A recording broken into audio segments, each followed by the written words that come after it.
రామాయణం ఎంతగా వ్యాపించింది అంటే దానికి హనుమంతుడు కారణం. అందుకే రామాయణంలో కూడా ప్రధానమైన కాండ ఏదంటే సుందరకాండ అన్నారు. అంతా చదివే ఓపిక లేనివాడు సుందరకాండ చదువుతారు. కనీసం పనులు కావడానికి అనేక రకాల అసాధ్యాలన్నీ సాధ్యం చేయడానికి సుందరకాండ బ్రహ్మాండంగా పనికొస్తుంది, అనుమానం వెళ్ళ. కాకపోతే దానికి సంబంధించిన ఒక నమ్మకాన్ని నేను చెబుతాను. అది ఉట్టి చదివేసి అక్కడ పెట్టేసినంతలో పనులు అవ్వండి, గుడ్డి నమ్మకాలు పెట్టుకోవద్దు. అందులో ఏం చెప్పాడో అది చెయ్యాలి, చేస్తే అవుతాయి. అందులో మీ సుందరకాండ చదవమని ఎందుకు చెప్పారు అంటే ఏదైనా పుస్తకం చదివితే అందులో ఉన్నదాన్ని చేస్తాం కదా. ట్రాఫిక్ రూల్స్ అని ఓ బోర్డు పెడతారు రోడ్డు మీద. ఎందుకు పెడతారు? మనం చదివేసి రైట్ సైడ్ నుంచి వెళ్ళిపోవడానికా? చదివామంటే పాటించాలి కదా, అక్కడ రూల్స్ ఉన్నాయి కదా. అంటే చూశాను గారంటే పాటించలేదంటే పోలీసు వాళ్ళు ఊరుకుంటారా? అలాగే సుందరకాండలో చెప్పినవి మనం చేయాలి. ఏం చెప్పారు? ఎలా అయితే పనులు జరుగుతాయని చెప్పారు.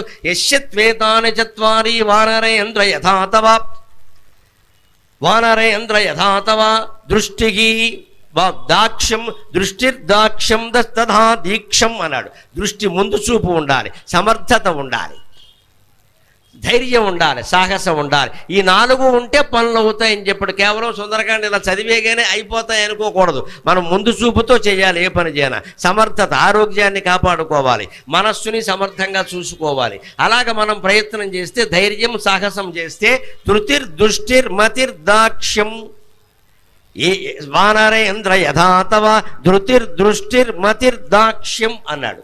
సబ్ కర్మసున సీదతి అంటాడు సుందరకాండ. ధృతి ముందు ధైర్యం ఉండాలి, దృష్టికి ముందు చూపు ఉండాలి, మతికి మేధాశక్తి అంటే తెలివితేటలు ఉండాలి. ఏ పని చేసినా తెలివితేటలు లేకుండా చేయకూడదు. ఉడికి గోతులో పడేయాలా చేయకూడదు మళ్ళీ కూడా అక్కడ. అందుకని తెలివితేటలు ఉండాలి ఖచ్చితంగా. అలాగే దాక్ష్యం సమర్థత, శారీరక ఆరోగ్యం బాగుండాలి. బాగుండకుండా పనిలోకి దిగుతానంటే నీరసం వస్తుంది. ఇక్కడ ఓ పని మీద బయలుదేరామంటే మనకి తిండి దొరుకుతుంది, దొరకదు. ఒక్కోసారి నీళ్లు కూడా దొరకవు. అవసరమైతే ఉపవాసం ఉండి తట్టుకోవాలి.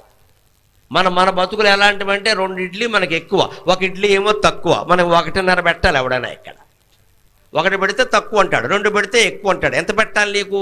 పట్టుమని 4 ఇడ్లీలు తినలేవు. అలాగనే ఉపవాసం ఉండలేవు. సమయానికి పడిపోవాలి. పడిన దాంట్లో ఏమైనా ఒక మొక్క ఎక్కువైందా కంగారు పడిపోతాడు. లేదు అందులో ఏదైనా ఒక మొక్క తక్కువైందా ఏడిపోయి నీరసం అంటాడు. ఇక్కడ అంటే అరగడియ భోగం 6 నెలల రోగం మన బతుకులు అనేది. అరగడి ఆనందంగా ఉంటే 6 నెలల రోగంతో ఉంటాం. మనం ఏమి సాధించగలుగుతాం ఇక్కడ?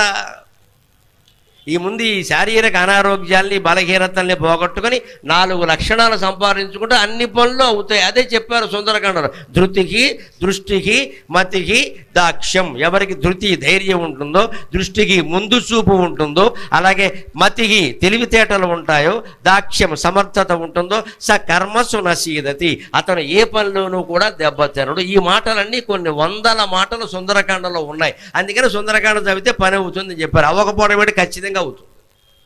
అది హనుమంతుడి మీద పూర్తి భక్తితో ఆ పని అవుతుంది అనే నమ్మకంతో మనం ఏ పనినైనా సంకల్పించి చేసుకుంటే సుందరకాండ పఠనంలోనే మనకు మార్గం కనిపిస్తుంది, ఎలా చెయ్యాలో ఏమిటో.